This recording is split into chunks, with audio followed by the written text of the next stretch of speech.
for example, but it's certainly not the full picture as we go to stage now, and we can see Hippolyte and Timo there getting ready for the game. Yes, they are. Hippolyte of France and Timo of the Netherlands, I believe, possibly. Yes, yeah, I believe so. But anyway, these two players have some very interesting results here, as you can see. On the left, Timo got top 32 at Bochum and Liverpool this year, so two very consistent results, both getting him some championship points, I'm sure, as well. And versus Hippolyte, a win would be huge here, but also a loss, based on Hippolyte's records too, would be also great for his resistance. Yeah, absolutely. Little wink to the camera there from Hippolyte. Hello, Hippolyte.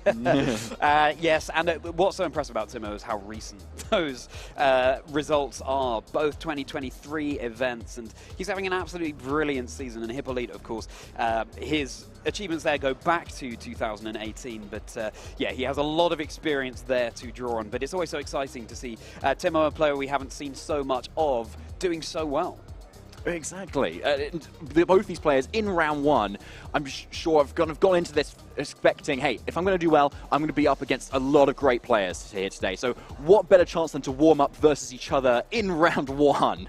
And what I really remember about Hippolyte when he won that Cologne regional championships back in 2020, kind of right before COVID, was that he used a Shedinja team, which was very controversial because of how annoying it can be with those ally switches switching constantly around. But for now, we're going to look at Timo's team first of all. Fluttermane, Amoonguss, Chi-Yu, Gyarados, Ting-Lu, and the Iron Hands. Yeah, so it's interesting to see Fluttermane and Amoonguss there without the Palafin, or indeed the Arcanine, but we do have two Treasures of Ruin in Chi-Yu and Ting-Lu. And Gyarados is a Pokemon that's really come to the fore in this particular regulation set. It's not a Pokemon we saw so much in A or B, but really useful pivoting for those Intimidates. It can provide offensive pressure as well as support with moves like Thunder Wave. So yeah, it's a really interesting niche, I feel, in this meta. Yeah, and the Gyarados too often has little different items as well. We often see Citrus Berry, maybe Safety Goggles to be just that extra little bit safer versus opposing Amoonguss, but we have the Healing Aguave Berry there, which is a really interesting pick. On the other side, we have Hippolyte's team with Fluttermane, Amoonguss, Arcanine, Rotom Wash, which we do not see much of, and Garchomp and Murkrow, my favourite Pokemon. Congratulations, David, it's here! Murkrow is, of course, a Pokemon we've seen a lot in Regulation A. I feel like it dropped off a little bit recently, but it's back with that prankster ability. Of course, it can go for those priority tailwinds, setting up the speed advantage right at the beginning of a turn, and giving it the Focus Sash to give it a bit more survivability, because of course Murkrow is not a fully evolved Pokemon. But as you called out, David, Rotom Wash with the Levitate there, Hydro Pump, Thunderbolt, Nasty Plot and Protect. That Rotom, once it gets going with a few nasty plots, that's going to be really difficult to take care of. But I haven't even looked at this Arcanine yet. Look, Flare Blitz Extreme Speed, like Will-O-Wisp in Protect is kind of really standard, but we have an Assault Vest one here. Yeah, which is really cool to see. And having that close combat coverage can suddenly turn a lot of matchups on its head, especially for an Arcanine, such as versus Ting-Lu, Chi-Yu, or basically any of the Treasures of Ruin Pokemon suddenly do not want to be facing down this thing, especially even if they terror out of that type into just a pure Dark or something. They do not want to get hit by that. No, absolutely. And why don't you let us know who you think is going to claim this game? You can vote in the Twitch poll for the person you think is going to win. I love this little feature, David. We can see what the people at home are thinking and if it matches up with what happens in the venue. So far, people are leaning towards Hippolyte with his veteran experience, but I'm rooting for Timo, the perhaps slight underdog here, but we'll have to see if the results reflect what this Twitch poll is telling us. Exactly, and you've got up until the game starts to be able to get your vote in, so get it in now so that you can be all smug when your favourite player does end up winning. Yeah, absolutely. We'll see how that keeps changing over the course as these players get settled and locking in their teams before we get into Game 1. The Malmö Regional Championships are very nearly underway. They are, exactly. Now, I want to have a look a little bit more at the team matchups and actually how they match up versus each other at the moment now, Charlie. So, as we can see, we've got a Fluttermane on Timo's side, and we've also got that Fluttermane on Hippolyte's end too. So there's the choice specs on one end, and on the other end we have the booster energy. So in the terms of that mirror, where obviously Ghost is super effective on Ghost, it's really important to see who kind of has more of the upper hand on that side. So with the booster energy, which may or may not boost special attack or speed. If it is that speed, you suddenly have to jump on any other Flutter main, which is great. If it's the special attack boost, however, then you'll be able to do a huge amount of damage and potentially even KO, even if the Flutter main terrestrializes into the fairy type, which is on Hippolyte's end. So I think this Flutter main kind of mirror will be really interesting to see. And as the trainers kind of play it out and realize how their Flutter mains are also trained, that will make a key interaction. Absolutely, and let's get into this game one. And leading for Hippolyte, I believe it's Flutter. No, yes, Flutter is for Timo. Sorry, is Flutter main and Amoonguss. Whereas for Hippolyte, it is Amoonguss and that Rotom Wash. So it's an Amoonguss apiece. One of them is shiny, and Flutter main versus Rotom Wash. So really offensive threats on both sides, as well as the more supportive Pokemon. Yeah, Flutter main immediately with the booster energy does go straight for the activation. So at the moment, if it switches out, it's not going to get that boost yet and again, and especially as there's no kind of sun to set up here, Photosynthesis is not going to get activated either. So at the moment, Substitute is looking pretty strong, because then you'll be able to kind of be immune to any spores, and with that big special defense on Flutter main's end too, it could probably take a lot of hits from the Rotom Wash too. So that's what I kind of expect here, but with a Chi-Yu switch in here, we might be seeing a bit of damage. A little bit of damage, but less special attack from everyone on the special defense, sorry, from everyone on the field. So yes, a lot of special damage could be coming out from the Rotom Wash, but of course Flutter main is keeping itself safe, which a really good switch there from Timo, because Chi-Yu is wearing those safety goggles, so it's unaffected by Amoonguss's Spore. Yeah, brilliant switch there. Not only do you position in your Chi-Yu to threaten this Amoonguss with some heavy fire damage, but you're also boosting Flutter main's offensive capabilities in the same turn too. So even if something was going to survive from one hit last turn, now you have to survive a double onslaught from both of these Pokemon, who are both faster and have a lot of offense behind them. Yeah, absolutely. It's a really big threat on the field, and that maybe Amoonguss will be able to put in some work. It is a substitute coming out from Timo's Flutter main, a move that we've seen increasingly on Flutter mains. Thunderbolt coming out from Rotom into Timo's Flutter main. Will it be enough to break the substitute? It is indeed. So the substitute immediately fades for Timo's Flutter main. Chi-Yu is able to set up a nasty plot. Will be able to deal some absolutely insane, especially offensive damage, but Amoonguss is able to put the Flutter main to sleep. It is not wearing the safety goggles. That belongs to the Chi-Yu. So Flutter main set up a substitute and is now immediately put to sleep in this turn. A great call by Hippolyte to kind of put that Flutter main absolutely to sleep, but this Chi-Yu is just sitting there, full health, +2 special attack, with the safety goggles, so unaffected by this Amoonguss almost completely. So at the moment, it's looking like a huge threat. So I'm waiting for that button to just get clicked, and something is probably going to drop here, Charlie, and it looks like that Rotom Wash that Timo is targeting into. It might be, unless there's a Protect, unless there's a switch, but yeah, absolutely. A couple of turns to set up, but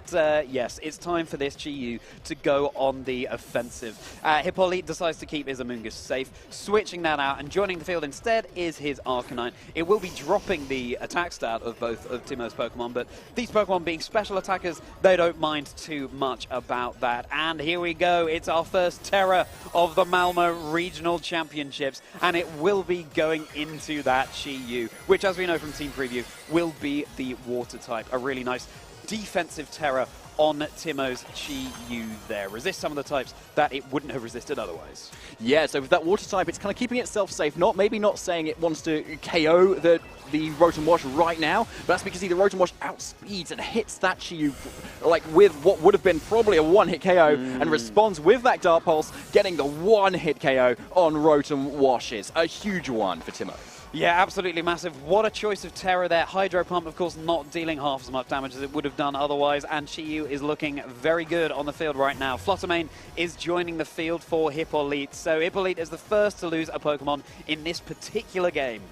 Yeah, exactly. Completely obliterated off the field there. So it's a good defensive Terra of this Water as well, because we can see the Arcanines come in as well. So you can choose a Terra that resists fire, which is obviously very nice. And being able to keep your offensive presence from your Fire and Dark as well is absolutely key. And especially with that safety goggles, it's a great meta pick. But we are seeing a responding Terra here. It is that Flutter main into the Fairy type at the moment on Hippolyte's end. And that means it's going to do a heck of a lot of damage with those choice specs as well. Oh my goodness. goodness, this is shaping up to be quite the intense game. Chi-Yu is wisely keeping itself safe this turn. Extreme Speed was going into Timo's Chi-Yu, but again, it is not going to be taking any damage. Fluttermane on Hippolyte's side is going to be using Dazzling Gleam. How much will it do to Timo's Fluttermane? It is a big hitter, and it is enough for the knockout. So Fluttermane, unfortunately for Timo, was not able to provide a great deal for him in this game, being put to sleep so early and being down for the count. So it's now 3 Pokemon apiece for these trainers. We can see how important speed control is here, right? Because this Chi-Yu was such a great position versus the Rotom Wash and Moongus, being faster than Moongus there and offering up so much offensive pressure. However, now he's totally in like the speed deficit right now, because Arcanine can always outspeed with an extreme speed, and combined with that Fluttermane with the Choice Specs and the Fairy Terror, Dazzling Gleam is surely a KO plus that extreme speed. So this Chi-Yu slot is really locked down at the moment. And Chi-Yu's already protected, so it's in a really tricky spot at the moment. So this Gyarados is going to have to try and do something to kind of support this Chi-Yu a little bit better to be able to put it in the speed advantage. And I'd say maybe a Thunder Wave into the Fluttermane and the Arcanine could be something that could be really key. And we may even see a switch into the Amoonguss potentially. Potentially, and of course Timo is going to want to be keeping that Chi-Yu's boosts active, but in fact it is Extreme Speed coming out from Arcanine into Timo's Chi-Yu. Dazzling Gleam, oh, with a critical hit onto Chi-Yu, and it goes down. So this Pokemon that was looking so threatening in the early game is already out for the count, and it was able to pick up a big knockout, but it is now gone. Waterfall coming into Hippolyte's Arcanine, which takes around 4/5 of its health there as Amoonguss rejoins the field. Yeah, and I think that was a really bulky Chi-Yu as well, as we saw it kind of underspeed the Rotom too. So like, I feel like there might have been close there as to whether that critical hit mattered or not on that Fluttermane, but at the moment it is gone and out for the count. A huge offensive presence completely gone on Timo's end. So he's got this supportive Gyarados and the Amoonguss now at the moment. So on Hippolyte's end, he's got the Fluttermane, Arcanine, and the Amoonguss still in the back. So it's looking pretty good for Hippolyte at the moment, because this Fluttermane, it has all the speed, all the offensive power, and there just seems to be nothing to stop it right now. Absolutely. It just goes to show how, you know, an early lead in a game doesn't necessarily spell the same for the end game, as yes, Timo's resources have been exhausted really quite quickly here. Hippolyte is deciding to withdraw his Arcanine in favor of Amoonguss coming back in, joining the field, providing ample support for its Terra Fairy Fluttermane partner. Gyarados is going to keep itself safe for Timo, not taking any damage this turn. As another Dazzling Gleam comes out, Amoonguss won't mind taking this too much, being a poison type, resisting that fairy damage, but it will still be a lot. And here it is, 220 down to 160. Honestly, if you know Amoonguss and from previous formats, that is a huge amount of damage, honestly. Yeah. But Fluttermane being asleep does buy Timo a lot of room at the moment now. Because Gyarados with that Waterfall, even though it's kind of a supportive variant, is nothing to shake a stick at. However, it does not have the goggles, as we saw. It's got the Aguave Berry on Timo's end here. So it's something that is not going to be able to hit into the Fluttermane if the Amoonguss Rage Powder's here. And that's a really safe option at the moment for Hippolyte to do. On top of that, Amoonguss has got the Rocky Helmet as well. So even if it Waterfalls into it, it's going to take some damage, and probably even more than the Amoonguss will even take.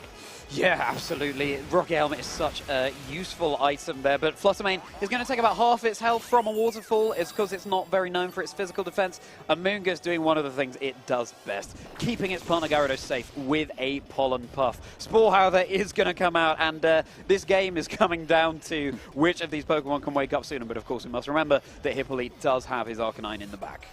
Exactly. And at the moment, I think we're going to see the guaranteed turn sleep on the Gyarados here. Fluttermane still stays asleep, and Hippolyte's probably going to heal up that Fluttermane and all of that damage that Gyarados works so hard to do. So Pollen Puff, yep, comes out into the Gyarados on this end. Interestingly to see Timo's Amoonguss outspeed this Amoonguss there, so it'll be interesting to see how the speed interactions there, whether it was a speed tie or not, plays out throughout the rest of the game. But yeah, we've kind of almost gone back a turn, actually, can't we? Yeah, absolutely. These players are, they're just hoping that their Pokemon are going to wake up. The game started out so fast-paced, and now we're in a situation where it's a little bit more strategic, and also a little bit more just fingers crossed that one of your Pokemon is going to wake up. But of course, Hippolyte is able to let his Arcanine rejoin the field, and it will be dropping the attack stat of Timo's Gyarados. Because Timo is down to his last 2 Pokemon, he won't be able to keep cycling in Gyarados for further Intimidate, but that is a luxury that Hippolyte does have. Fluttermane is able to wake up this turn, and it's going for a big Dazzling Gleam onto Sleeping Gyarados and Amoonguss. Although they both took that relatively well, especially the Gyarados there, and Amoonguss eats its little berry snack to recover a bit of health.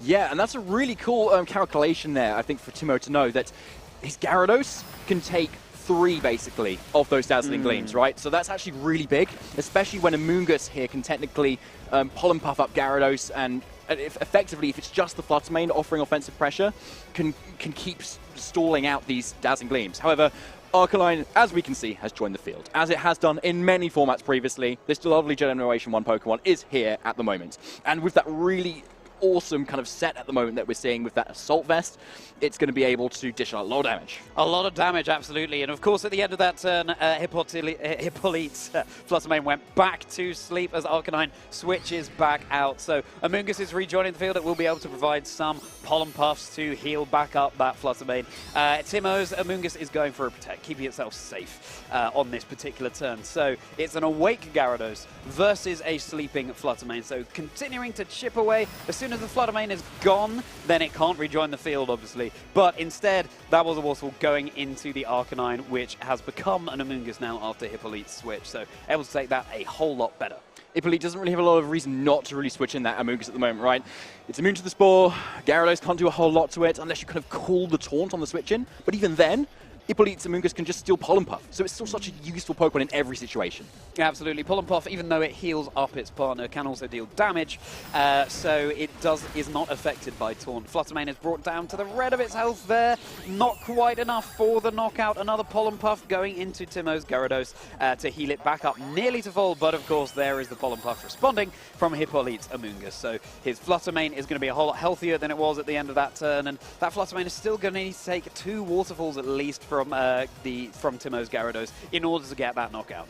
Yep, we again kind of cycling back the clock a little bit again, thanks to Amoonguss switching out, which heals itself, Pollen Puff, which heals its partner, and so we get another Waterfall, which is not a critical hit yet, but it does put it in range of another one. Amoonguss goes into the Sleeping Fluttermane as another Pollen Puff heals up this Fluttermane yet again on Hippolyte's end. Yeah, absolutely. Even though it is Hippolyte who has the Pokemon advantage here with 3, it just goes to show that you still have to play very carefully. The advantage doesn't mean too much. If you get reckless, if you get complacent, then you could just throw that lead away. And Amoonguss is such a useful Pokemon to making sure your own Pokemon stick around. Gyarados for Timo is going to protect and keep itself safe on this particular turn. This is the turn when Fluttermane wakes up, and Dazzling Gleam will be going into Timo's Amoonguss. It's a not very effective attack, but with that Fairy Terror, it will still be dealing some damage at least, and it's down to about half of its health. But Amoonguss for Timo is able to go for another Spore onto Fluttermane, and yeah, these trainers are in this situation where similar things are happening on each turn, and they just have to break this particular game state at the moment. And of course, once one Amoonguss is down, it can no longer Pollen Puff its partner Pokemon on the field, so perhaps it's wise to try and get the knockout on the Amoonguss. I think so, exactly. And if it can still just switch out into that Arcanine at any point to lower the offensive presence of the Gyarados and to heal itself up as well if it takes any damage. Because at the moment, all there is to damage this other Amoonguss is Pollen Puff and Waterfall, which is really not a lot at the moment. But a great call there from Hippolyte to actually protect from the incoming taunt and not the Waterfall, which Timo has just been going for so freely at the moment. So an excellent read, and the Spore into the slot as well. So Fluttermane really gets away with it that turn, taking that guaranteed turn of sleep. Yeah, and the Amoonguss switching out into the Arcanine. Of course, if Timo could just catch the Arcanine switching in with a Waterfall, that would be potentially game-changing. But it's just making that prediction. When might Hippolyte do that? It's the mind games going on this turn. It's, yeah, they're really starting to rack up. But in fact, it's a Rage Powder.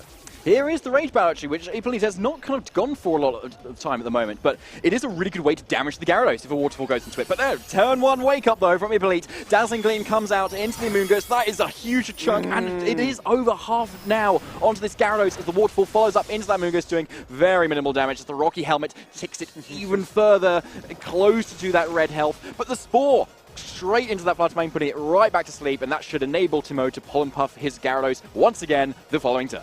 Yeah, it will, and Amoonguss for Timo is now on very low health. It's so close to the knockout. In an ideal world, Hippolyte would be able to just pollen puff into Timo's Amoonguss to secure the knockout. You just want to get rid of that pesky Amoonguss sitting on the field there. But Flutter Mane asleep again, back up to full health though. Slowly but surely, resources are being whittled away as Flutter Mane takes its first mandatory turn asleep. Yep, here comes another waterfall, and it's a good third still to that Flutter Mane as well, so it is a good amount of damage. So if Flutter Mane can take a lot of turns of sleep, and the Amoonguss still has to pollen puff it up itself as well, then, the one turn, like, survival on Timo's Amoonguss, proving it to be a very useful Pokemon at the moment, but as he has nothing to switch it out into, the Regenerator cannot activate at the moment, so it's really coming down to it now. Timo really needs this critical hit, I think, on this Flutter Mane at some point soon. Yeah, just surviving on the Amoonguss there with Timo. It could have been out for the count, but it's still around. It's going to keep itself safe very wisely for Timo on this turn. Flutter Mane is going to stay asleep this time, of course, but yes, it's still the battle of the Amoongusses as Waterfall is able to go into Flutter Mane, brings it down to very low health, but it's still not quite enough. But it was the Pollen Puff coming out from Hippolyte's Amoonguss into Timo's own, so that could be finally the opportunity to knock out the Flutter Mane because it didn't go for a Pollen Puff. Yeah, so a great call there, but the Flutter Mane does now wake up. Dazzling Beam comes out. This is going to be the end of Amoonguss, unfortunately, and there's a lot of big chunk onto the Gyarados. Looks like it might be just in range of another one. Amoonguss goes down. Let's see where Timo's Gyarados is targeting this turn. It is the Taunt, though, not the Waterfall, which he could have gone for that exact turn. So the Amoonguss now does fall for it, for a potential Spore to come out, which now does not. Which now does not, which was an interesting situation because it could have been a Pollen Puff healing back up that Flutter Mane, but no, it was a good call there, and Timo has been stalling out this game for as long as he possibly can, but I think he knows that with such a low health Gyarados and an Arcanine in the back for Hippolyte, there's not much he can do. So a masterclass in playing to your outs because it was Timo who seemed to have the early lead, but it's Hippolyte who's come out on top in this particular game. Yeah, and it just goes to show the Flutter Mane, just strength in this format. And that's why, like, at the Portland Regionals, I think, either last week or a couple of weeks ago, every single top 8 player had a Flutter Mane on their team. And you can see why, right? Just from that fairy-type offense that not a lot of other Pokemon in this format actually have, you're able to hit so much Pokemon for so much damage. And even in front of an Amoonguss, we saw how much that it was doing with those Choice Specs and the Fairy Terror. And that's not even taking into account the Protosynthesis that hadn't been activated at that point. Yeah. It's and of course both of these trainers are rocking it here as well. It'll be interesting to see if Flutter Mane retains that high percentage usage that we saw in EUIC. It was exciting to see the Rotom Wash from Hippolyte as well. If it had been able to stick around a little bit longer, then it would have been able to provide more use, of course. And a similar situation for Timo's Chi-Yu with that nasty plot as well. They took big, fast knockouts. Those are Pokemon that are here for a good time, not a long time, and that's certainly what they lived up to in that game. Exactly, I really love it. And what's really interesting about Timo's team, he kind of brought everything that you'd kind of think you'd want to bring versus a Flutter Mane, right? Because he left his Ting-Lu and Iron Hands behind, both weak to Fairy, right? But he still had a problem with it in this team, so, which is just something to be said, right? But however, his Ting-Lu does have Heavy Slam and that Assault Vest, so it's kind of the best Ting-Lu to take on a Flutter Mane, especially when you consider you can tear into the Water type and not take that damage. So I feel like a Ting-Lu here could be something that's really key switch up for him going into that Flutter Mane core. Yeah, absolutely. Ting-Lu, of course, being natively part Dark type, would be taking super effective damage from the Fairy. But, of course, as David said, it can Terra into the Water type to neutralize that damage somewhat. And, of course, Ting-Lu can lower the special attack of all the Pokemon on the field. So the Flutter Mane isn't too much of an issue for Timo's Ting-Lu, especially after the Terastallization. Yeah, so that would be something that would be great to see. I don't know if the Iron Hands is a place at the moment because the Amoonguss was such a problem and it can take the resisted hits from anything that it kind of throws out. But I feel like if he can position his Chi-Yu in a way that threatens a lot of offensive presence without having to, that Arcanine and Fluttermane kind of combination right there. I feel like it can offer a lot of offensive presence, like in this position at the moment. But at the moment, we see some similar leads to last time. Yeah, it is Fluttermane activating its photosynthesis with the booster energy for Timo, boosting the special attack, and Amoonguss, and it's Amoonguss and Rotom Wash for Hippolyte. Love to see that Rotom Wash again. So coming into this game, Timo, of course, has to win this in order to stay in contention for a round 1 win overall. Maybe it will be a similar positional game that we had towards the end of the previous round, but maybe it'll be faster paced. Both of these players' team have both options, but Hippolyte is going for the immediate switch into the Arcanine as well, and with that Assault Vest, any sort of Fluttermane attacks are going to be taken rather well this time, especially with that Fluttermane not being the choice specs on Timo's end. The Amoonguss, as it did in game 1, is switching into Chi-Yu again. But with a safety goggles on it, it's still very safe from spores at the moment. So let's see where this Amoonguss has been targeting and whether it was a spore into the substituting Fluttermane on Timo's end. Yeah, because if so, it would not affect it, and it could have been either. It could, well, yes, it looked like it was the Fluttermane because it would have told us that Chi-Yu was wearing the safety goggles on those beady of ruin little eyes of his. So now Timo hovering over his moves, deciding what to go for. Will Hippolyte go for another switch, switching up his Arcanine, or the Amoonguss? Will Chi-Yu be able to set up another big, nasty plot to deal out some big damage? Quite possibly, because neither of the Pokemon on Hippolyte's side threaten it especially, but perhaps he's thinking along a different track. So maybe Hippolyte will be... Hippolyte isn't in the best position to deal some big offensive damage on this particular turn. He might be going for a switch or just playing it safe for now in order to go for more damage later. But instead we see a Terra coming out.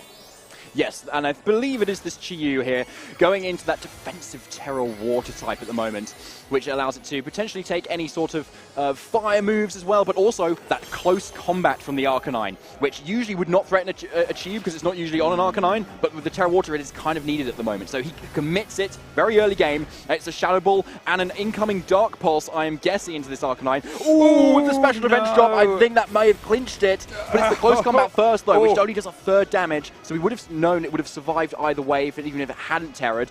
But with this full-up Dark Pulse, especially with that defensive drop from the Arcanine, that's a huge KO there. Knockout. Of course, Arcanine lowered its special defense with the close combat, as well as that clutch special defense drop from the Shadow Ball. So a guaranteed knockout. It was a Pollen Puff attempting to go into Hippolyte's Arcanine, but it is down and out for the count. And yes, it's a good shout out there, David, because of course Hippolyte's Arcanine is slightly more offensive than we tend to see Arcanines, with some good move coverage. But for no longer, it's Rotom Wash joining the field once more, as Timo's Fluttermane is very safe behind that substitute there, and it will be sticking around for at least a couple of turns, able to deal out some massive damage. Yeah, Timo is just playing this game so well at the moment. He's called the Spore, he's called the Arcanine doing exactly what it wants, he's called the switches, he's absolutely having like a mind-boggling game at the moment. He's put himself in such a decent position, and Fluttermane is still behind a substitute, free to do whatever it wants at the moment, with nothing kind of set up on Hippolyte's end. Absolutely, and we've got to bear in mind as well, Chi-Yu is lowering the special defense of all the Pokemon on the field. So really big damage that could also come out from the Rotom Wash. It affects the entire field, not just the Pokemon on your side. Rotom Wash this turn is going to keep itself safe, as indeed is Amoonguss. Hippolyte just wants to scout out to what Timo is going for and able to adapt accordingly in the subsequent turns. It was Moonblast going out into Rotom Wash there. Of course, it's keeping itself safe. Heat Wave coming out from Chi-Yu, but both of Hippolyte's Pokemon are protecting. So now Hippolyte perhaps has some more information going into this next turn. He does, exactly. The Heat Wave is there, and not the Nasty Pots, which would have been particularly nasty for Hippolyte to see right there. But as we know, I think we've seen the Rotom Wash actually outspeed the Chi-Yu in Game 1. So if there is a Thunderbolt that could come out at the moment, then that is obviously super effective into this Chi-Yu. So that could do a huge ton of damage to it, and probably a knockout at the moment. So it looks like Timo is kind of happy for his Chi-Yu to kind of go down at that point, if it meant that he would be able to get a lot of damage off against this against the Rotom Wash. Yeah, absolutely. It would mean, of course, that his terrestrialization option is down and out for the count. But Chi-Yu is therefore keeping itself safe on this particular turn with a protect. Fluttermane throwing out a big shadow ball right into what looks like the Amoongus there. And oh my goodness gracious me! Oh, you very rarely see an Amoongus get one shot by any kind of move, but a critical hit shadow ball from a Fluttermane is going to be the one that does it. And not only that, but the Fluttermane holding the booster energy.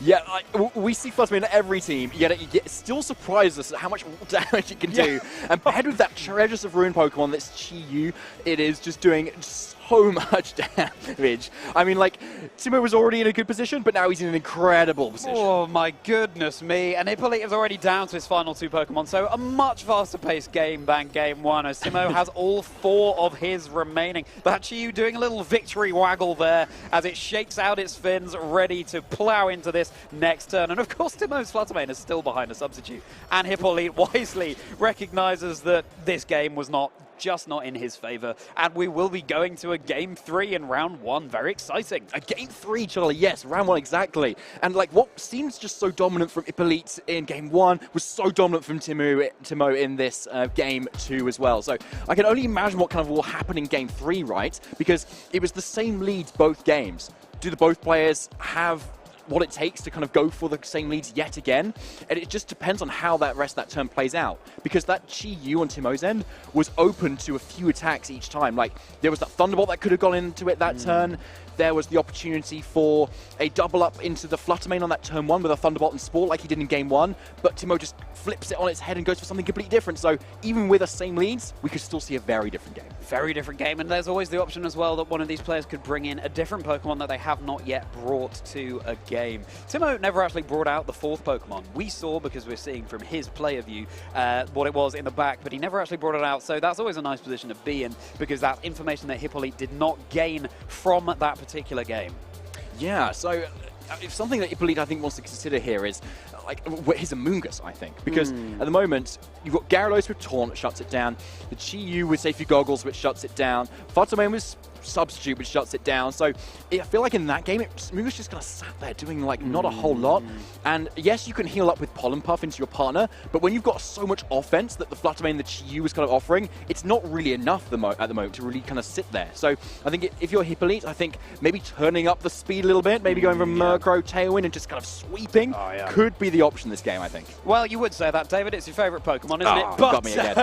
yes, no, it's absolutely something to consider. But it's really interesting, isn't it? Because Amoongus was so clutch for Hippolyte in that first game, but it just didn't go his way in game 2. So yeah, it's the mind games of how offensive your opponent is going to be playing and whether Amoongus does have a place. Maybe someone's keeping the back to reveal at the very last moment so that Timo thinks he's on the straight and narrow, but then in comes Amoongus ready to provide disruption. Yeah, all the mind games going on as we get into game 3 of this round 1, and it will be Amoongus and Rosenwash once again for Hippolyte, but it's a switch up for Timo with Fluttermane and Chi-Yu, so much more offensive from Timo. Yeah, I love this because at the moment, Timo in game 1 and 2 switched out his Amoongus into the Chi-Yu. So now he's already done it, which is perfect. So now he can threaten a nasty plot, for instance, and combine with that Terastallization to maybe catch whatever the Rotom's doing here. The tricky thing is, though, Hippolyte can call that at any point at the moment. He can either Hydro Pump straight into the Chi-Yu, catching it not Terastallizing, or he can Thunderbolt, catching it to Terastallize.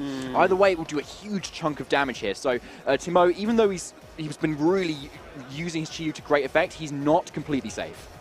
Yeah, absolutely. It's when you have such an offensive lead as this, you know, these are the Pokemon on Timo's team that can deal the biggest damage. And if you were to lose them, ultimately, this is a game where you want to take knockouts. And if you're left with Pokemon that can't do that, then that is not the ideal situation to be in. So Timo will have to play around this turn very carefully. It's an immediate Terror coming out, and it will be going into Timo's Chi-Yu once again. It's been the Terror Pokemon of choice in all 3 games so far, going into that water type, keeping itself safer from some of the moves that would have harmed it particularly otherwise. But will Hippolyte have called it with a Thunderbolt? It's Oh my! We will never know, because the Moonblast just took out Hippolyte's Rotom Wash in one hit, and it's a Heat Wave. Oh my goodness! Following up into Hippolyte's Amoonguss, and on turn 1, Hippolyte has received a double knockout. So he has 2 more Pokemon in the back ready to come in, but Timo still has all 4 Pokemon. Oh my goodness, what a turn. Oh my goodness, Timo is ready for that round 2 now, I think. He's like, right, let's had enough. I'm just going to click my biggest powerful move on my Fluttermane. I'm going to click my big Heat Wave, and I'm just going to get my KOs. And Hippolyte looks like he read a little bit too hard into that turn, where Timo just went straight down the line, and my goodness, did it pay off. Absolutely. Maybe Timo just needs the bathroom. Maybe he just needs to get this game done quickly. But yeah, so Arcanine and Fluttermane are joining the field for Hippolyte. And for Hippolyte, it's a Choice Specs Fluttermane. So not the booster energy variant, but still able to deal out massive damage, and especially with those Bees of Ruin active on the field thanks to the Chi-Yu. And Hippolyte is taking his time, which is wise in this position, trying to eke out what he can from this game where he took such an early disadvantage. Yeah, I mean, it's not completely over, right? Because, yes, you got a huge bit KO, but you now have that Arcanine and Fluttermane, which was such a great offensive tool for him in Game 1, which is able to threaten KOs on the Chi-Yu particularly, even with the Terrestrialization into the Water type. So I could see him turning up the heat at the moment with that Fairy Terror that did it so well for Game 1. So if he can just start firing off those dazzling beams like he did before, he could really turn this around still. Yeah, he could. And that Arcanine, once again, is a more offensive option for Hippolyte, which is not something we tend to see. Dazzling Gleam, Choice Specs coming out. Fluttermane and Chi on Timo's side are able to hang on. Moonblast takes Hippolyte's Fluttermane down very low, but oh my goodness! That close combat was not enough for the Chi-Yu. A very bulky Chi-Yu indeed. Oh my word. What work it has put in this set of 3 games. A little crit just to rub salt in the wound for Hippolyte, but yes, that Dart Pulse was going to be able to pick up the knockout either way. And Hippolyte is down to his last Pokemon after 2 turns. Yeah, that is offense for you right there, and Chi-Yu is the master of it. Lowering the special defense of every other Pokemon on the field enables itself to do so much, but also Fluttermane, one of the hardest special attacking hitters in this Mets game, and it's just a real masterclass from Timo of the Netherlands to really take this round 1 against such a veteran French player in Hippolyte Bernard. Absolutely extraordinary. So there you go. It's something that we've seen Justin Tang do in the US, winning 2 regionals, having this being his first competitive season. And Timo has just beaten Hippolyte Bernard, which is a name that is much better known to players. It's always so exciting to see the player that people don't know so well taking the victory. And I feel like that Game 1, that was slow pace. Game 2, kind of medium pace. Game 3, that couldn't have been quicker, really. I know. Absolutely unbelievable. It just goes to show all of the things at stake in a Pokemon battle. Yeah, and like it just sounded like Timo was just kind of warming up, wasn't he? Really? Yeah. He bought the Chi-Yu. It's okay, maybe nasty plot, maybe not. No, let's just click buttons. Heat Wave, Moonblast. Let's get all of this damage straight out, and like, yeah, a terrific round 1 really to kind of kick things off for us here. Yeah. I mean, in such a hyper-offensive team, you've got to be very careful about how you mitigate, how you keep your damage options there and ready to dish out that damage. But yeah, Timo was able to call that maybe Hippolyte would be overthinking and just went straight on the offensive. And that Fluttermane and Chi-Yu, especially Fluttermane with the booster energy, they pair up so nicely with Chi-Yu dropping the special defense of every other Pokemon on the field apart from itself. Because as you could see in that Game 3, it paid dividends for Timo. Yeah, and interestingly, the team has all that core of 6 that Timo was using has been seeing a lot of success as well in kind of previous events. Portland, I think we saw a few of those kind of compositions going around, and it really shows how effective it is, right? Because you've got 2 Treasures of Ruin, which you wouldn't really naturally kind of pair together, because Ting-Lu lowers the special attack of all the Pokemon, and pairing that with a Chi-Yu doesn't really make a lot of sense when it wants to do lots of special attacking damage, plus the Fluttermane. But it seems like you've got like those kind of 2 modes, where you've kind of got Ting-Lu, and you've got your Iron Hands, you've got Amoonguss, which kind of really slows the pace down. Great versus Crim Teams, for instance, but we can see him on the flip side just turn up the heat completely, literally, with his Chi-Yu, Fluttermane, and just dish out so much damage there. So the versatility of his team, I think, is really good, and I think we're going to see it shine a lot later in this tournament too. Yeah, 100%. It's what an exciting start to the day, and I'm still reeling from the 1-hit knockout on that Amoonguss. Oh my word, that is not something you see every day, and you could see in Hippolyte's reaction when it happened, just what is going on? That's not something you expect to see. But it was interesting to see that all 3 games, it seemed like the players brought the same 4 Pokemon on both sides. There was no switch up, so they're very content with their game plan. And I'm sorry you didn't get to see the Murkrow, David, but yeah, maybe it would have paid dividends for Hippolyte. Maybe it would have been able to turn things around for him. If anything, that is the justification, right? Yeah. Like, if he'd brought it, he probably would have won. Easily. Yeah. No, I just, like, Murkrow is a great Pokemon, but maybe not so much in that matchup, but especially when the Chi was a little bit slower than the Rotom. But if we'd seen, like, a slightly kind of more bold prediction, we would have maybe seen a different game. But it's hard when it was only in Game 3 that we saw that actually a Moonblast from this Booster Energy Fluttermane one-hit KOs Rotom.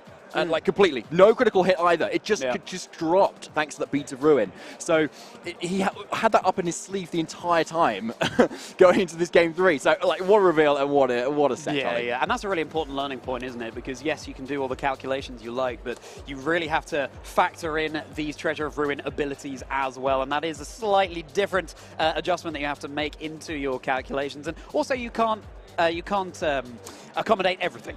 You can't make sure that a Pokemon is going to survive a big hit as well as dishing out a lot of damage. It's a real balancing act, and that is really where the fine art is when it comes to team building, and that's something that clearly both of these trainers know very well.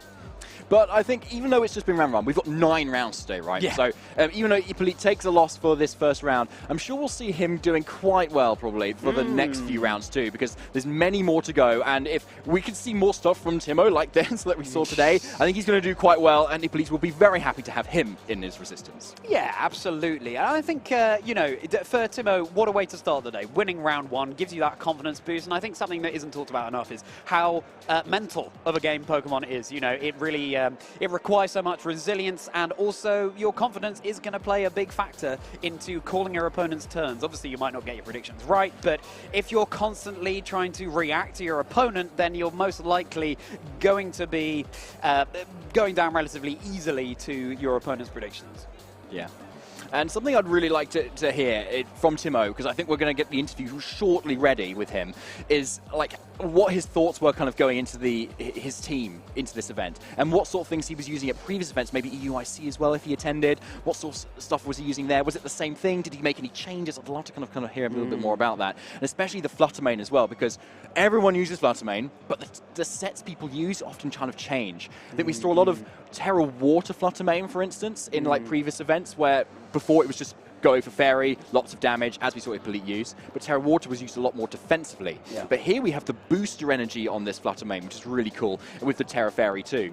So, with that substitute, you have that defensive option as well. So it'd be interesting to see how all the Fluttermanes kind of end up kind of congregating, and whether it is all that booster energy or if it's something completely different. Maybe it's, I don't know, Reject Pack or something. I have no idea. Yeah, I feel like Fluttermane, initially obviously it was run very fast, bit of a glass cannon, dealing a lot of damage, and then people have been leaning into this substitute technique, but now because people are doing that, others are realizing, well, therefore I can run my Fluttermane fast and offensive again, and that's going to catch people off guard because it's not what they're expecting. So it's a real lesson in how to keep adapting to the meta as it develops, keeping your finger on the pulse, learning which Pokemon people are using, how they are trained, and therefore how you might be able to counter them. And that you see a Fluttermane, you might assume it's able to do certain things, but you may well be caught by surprise. Yeah, exactly. And I think we saw here, like, we were surprised. I don't even know if Timo knew he could KO Rotom Wash, because it's not a common Pokemon to see, really, in this format.